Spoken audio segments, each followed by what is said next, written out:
Alors, la composée de deux fonctions. Vous connaissez ça pour les applications, c'est la même chose. Les fonctions, ce sont des cas particuliers. Exemple.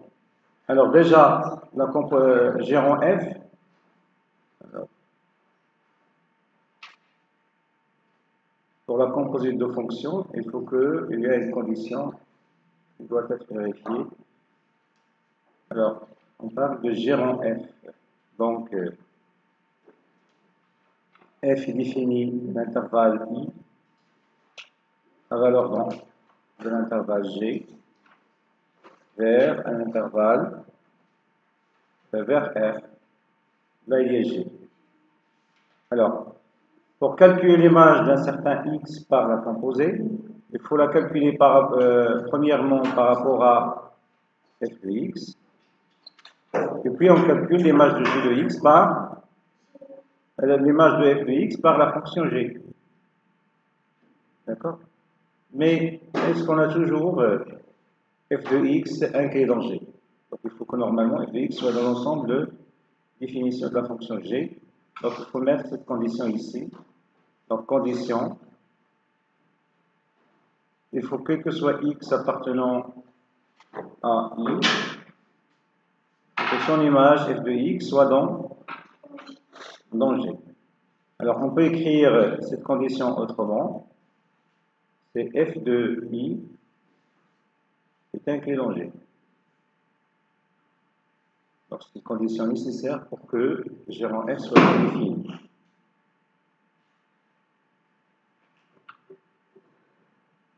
Alors cette expression, on la note g rend f de x.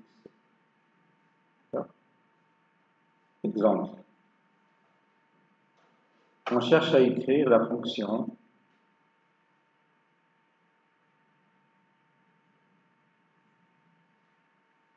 soit f, la fonction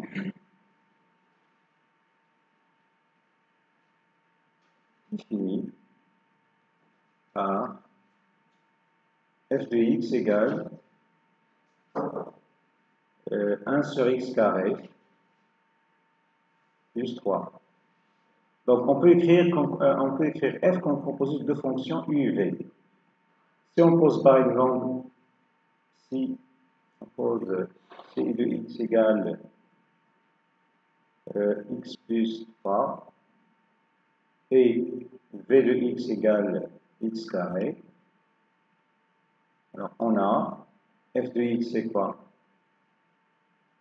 C'est, alors, pardon, ici c'est 1 sur x plus 3. 1 sur x plus 3. On a f de x égale quoi? F de x c'est 1 sur x carré plus 3, donc on peut l'écrire comme 1 sur v de x plus 3. Et ça c'est quoi? C'est u de v de x, à la place de x, j'ai v de x. C'est-à-dire, c'est u rond v de x. Alors j'ai écrit f comme composite de fonctions usuelles. On peut normalement trouver d'autres fonctions.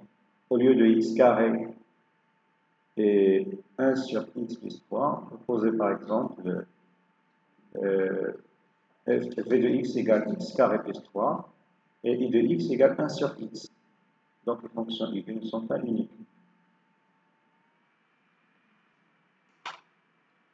Alors G rend f sourit G rend f. Rend il y a rend la vie.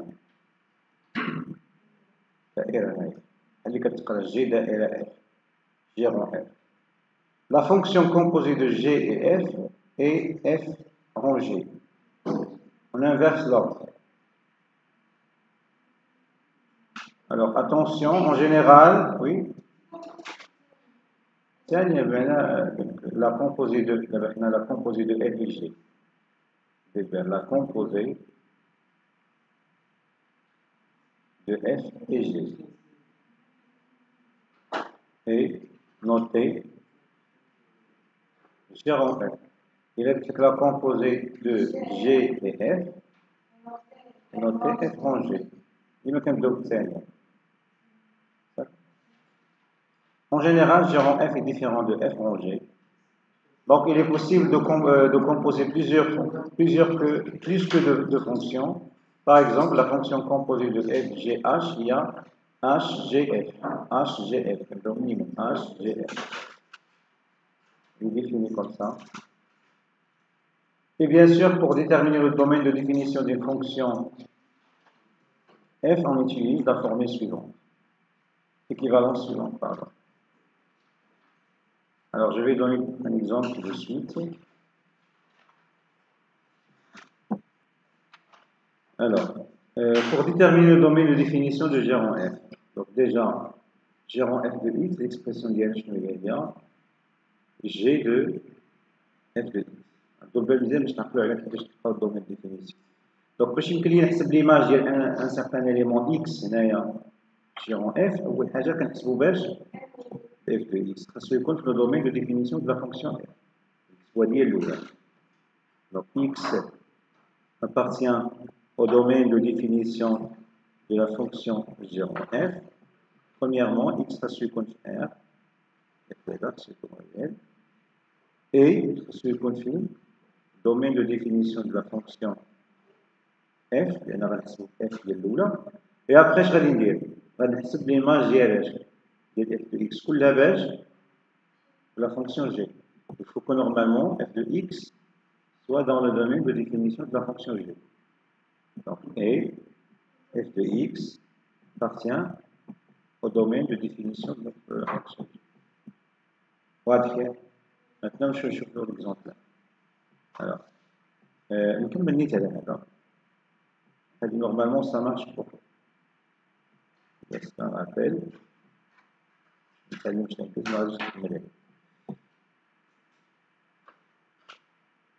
Alors, on a x appartient à G rang f. Je vais appliquer cette équivalence. Il faut que x soit. Déjà, dans le domaine de définition de f, c'est quoi? C'est une fonction polynomiale. C'est R. Mais le domaine de définition de la fonction G, il faut que x moins 4 soit positif, c'est-à-dire x est plus ou égal 4. C'est-à-dire que c'est l'intervalle 4 plus infini. Alors, il faut que x soit dans le domaine de définition de la fonction f.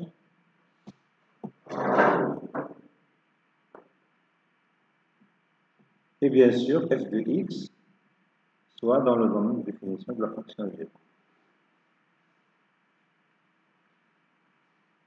Ça veut dire quoi ça?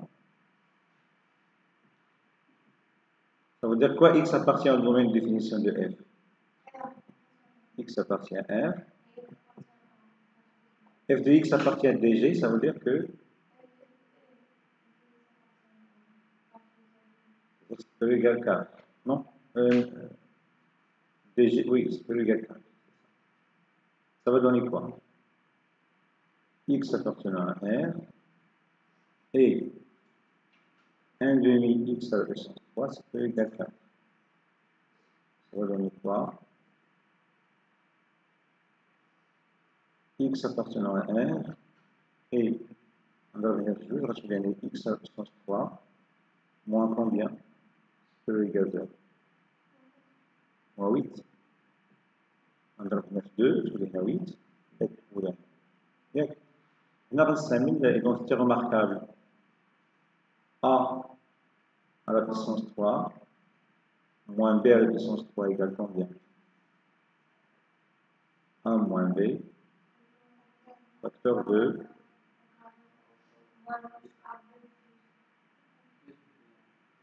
voilà. Je vais appliquer cette propriété ici avec x 1 moins x moins 8 qui est 2 à la puissance 3. C'est x moins 2 facteur 2 x carré plus 2x plus 4, 2 au carré. C'est x moins 2. Alors, ici, x au carré plus 2x, il y a plus x plus 1, le tout au carré plus 3. Est-ce que c'est clair? Donc, ça va donner quoi? c'est x appartenant à R et x moins 2 facteur de x plus 1 au carré plus 3 supérieur ou égal à 0. Alors, ce produit, on cherche que ce produit soit positif, mais cette quantité est strictement positive. Pour que ce produit soit positif, il suffit que x moins 2 soit positif. Donc ceci équivaut à quoi? X appartenant à R et x moins 2 positif. C'est-à-dire x supérieur ou égal à 2. D'où le domaine de définition de notre fonction g en f, c'est 2 jusqu'à l'infini. Ça marche?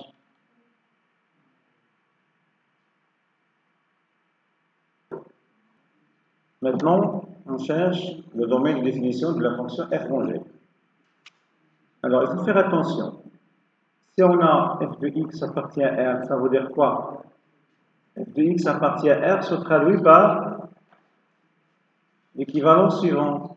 Ça veut dire que x appartient à D de f. Donc, appelons les RI. Donc, f de x appartient à R, ça veut dire que le x appartient au domaine de définition de la fonction f. Alors, x appartient à D de f rongé. Ça veut dire quoi? Oui? Ça veut dire quoi? X appartient à D de f rongé. Domaine de définition. Donc, on va calculer x par la fonction g. Donc, il faut que x soit dans le domaine de définition de la fonction g. Et après, on va calculer l'image de g de x par f. Donc, il faut que g de x soit dans le domaine de définition de la fonction f. Donc, x appartient à dg, ça veut dire que x est supérieur ou égal à 4. Et, il faut faire attention, c'est d de f, c'est quoi? D de f, c'est R. Et ça veut dire quoi? G de x appartient à R d'après cette équivalence. X supérieur ou égal à 4 et G de x appartient à R, ça veut dire que x appartient à dg. À quoi est égal dg? dg, c'est, il faut que normalement x soit supérieur ou égal à 4. Voilà, c'est la même chose. Ceci équivaut à dire que x supérieur ou égal à 4. D'où le domaine de définition de la fonction f en g est égal à 4 plus l'infini. Voilà une première indication de fait que f en g est différent de g en f et le fait que les deux fonctions n'ont pas le même domaine de définition. On a trouvé que le domaine de définition de f en g c'est 4 plus l'infini, mais le domaine de définition de g en f c'est 2 plus l'infini, ils ne sont pas égaux, donc les fonctions ne sont pas égaux en général.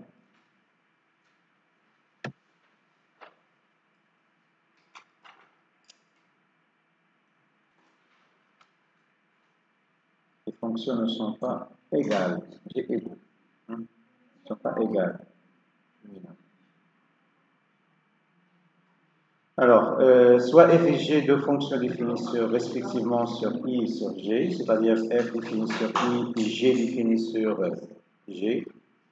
Montrer que ces f et g ont même monotonie sur i et g respectivement, alors la fonction g en f est croissante sur i.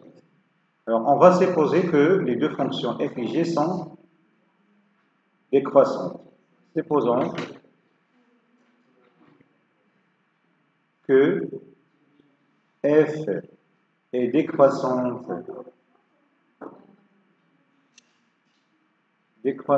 sur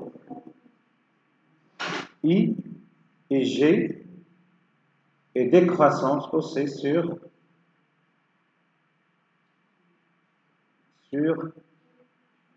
L. G est défini sur G. D'accord? Yallah, on va commencer par quoi? Nous, on cherche la monotonie sur... Il faut faire attention ici, il faut que normalement f de I soit dans G. Donc, nous, on a pris directement G c'est égal à f de I, donc G en f est bien défini. Puisque normalement, on a choisi G, c'est l'image des éléments qui sont dans X. Alors, soit A et B, deux éléments de I, tels que, on va supposer, alors on a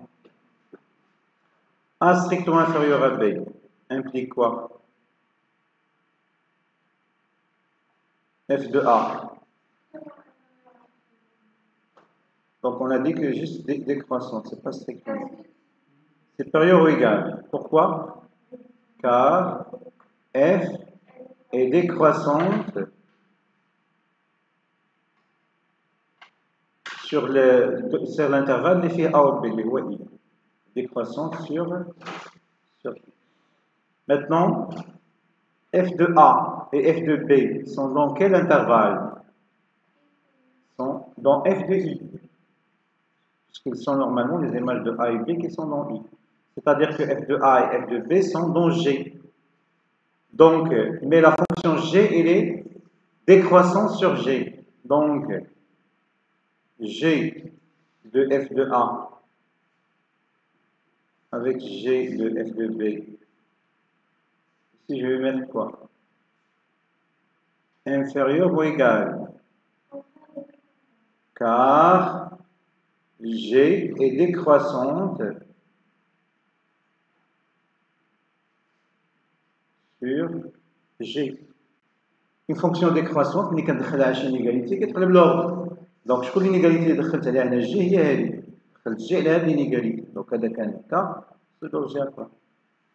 Donc, هذه شنو هي؟ هي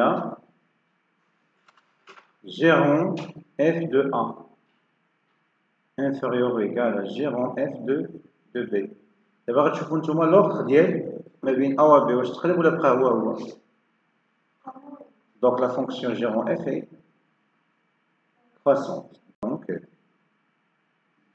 G en F est croissante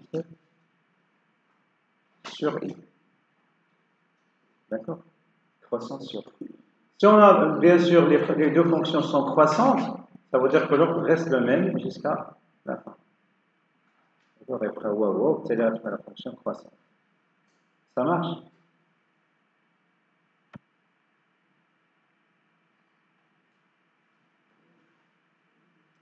Alors, dans la question 2, on va supposer que F, donc montrer que F, si F et G ont des variations opposées, c'est-à-dire l'une croissante et l'autre décroissante, sur I et J respectivement, alors la fonction G en F, elle est décroissante.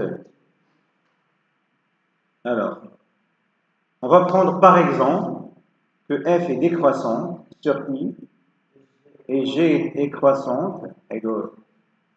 Donc on va prendre G. Alors, G est croissante. Alors, soit A et B dans I, on a A strictement inférieur à B, implique quoi? La fonction F elle est comment? Décroissante, donc on doit inverser l'ordre, car F est décroissante sur I. Maintenant, on va introduire le G, mais le G il est comment? Il est croissant, donc il va garder l'ordre. Conclusion, la fonction, je vous donne l'ordre اللي كانت في الأول strictement مع ديال G en F. Donc la fonction G en F, elle est décroissante. Est-ce que c'est clair? Décroissante sur I. Alors, théorème, soit F et G, deux fonctions définies respectivement sur I et de I, si F et G en même monotonie, ou bien en même variation respectivement sur I et F de I, alors G en F est croissant sur I. Si F et G ont des variations, des variations ou bien ont des monotonies opposées respectivement sur I et B, c'est-à-dire l'une est croissante et l'autre est décroissante, alors G en F est décroissant sur I. Alors, comment étudier la monotonie d'une fonction G en F?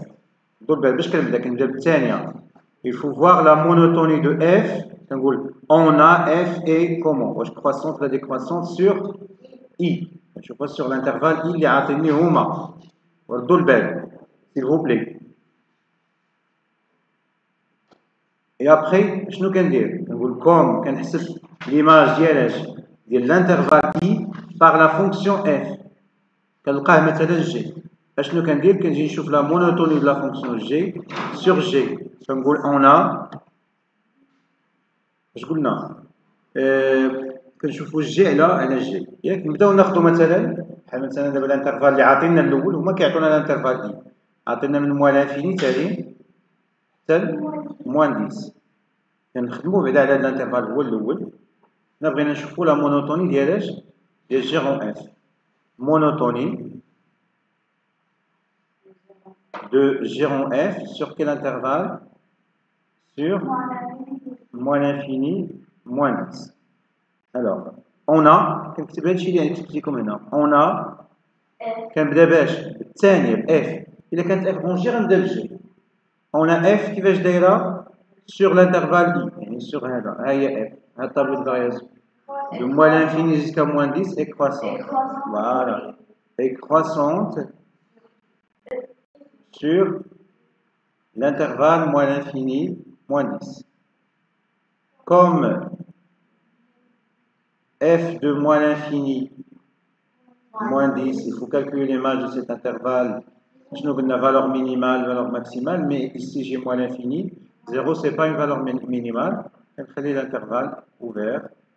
Au 20, c'est l'image de moins 10, donc c'est 0,20. هذا هو G. غتمشيو تشوفوا دابا et G كيفاش دايره على الانترفال 0,20. كنشوفوا على G على 0,20. هذا الطابلو de variation de G 0 حتى 20 il est décroissante et G est décroissante sur 0,20.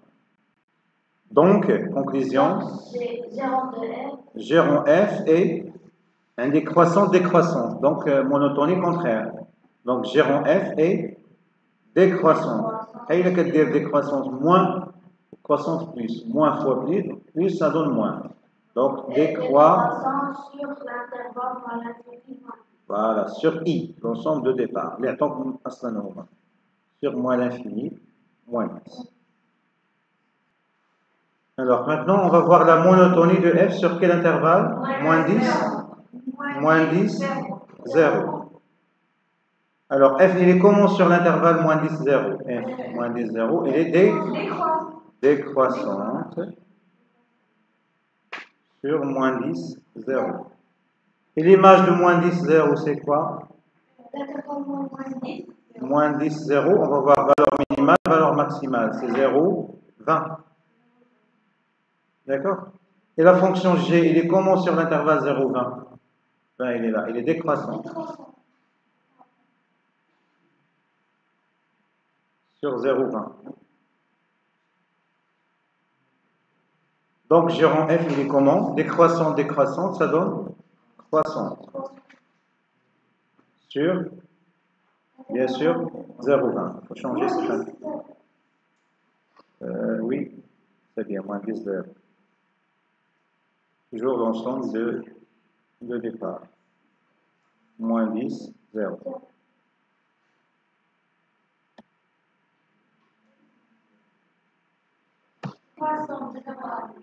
Alors, monotonie de f sur l'intervalle 0,10. La fonction, il est comment sur 0,10? Il est encore décroissante. Et décroissante sur 0,10. Et l'image de 0,10 par la fonction f, 0,10, moins 5, 0. Comme je dis, alors qu'il y a G sur, la monotonie de G sur moins 5, 0. Il y a G, moins 5, il est là. Moins 5, 0, il est croissant sur moins 5, 0. Donc, G en f est décroissant sur l'intervalle 0,10.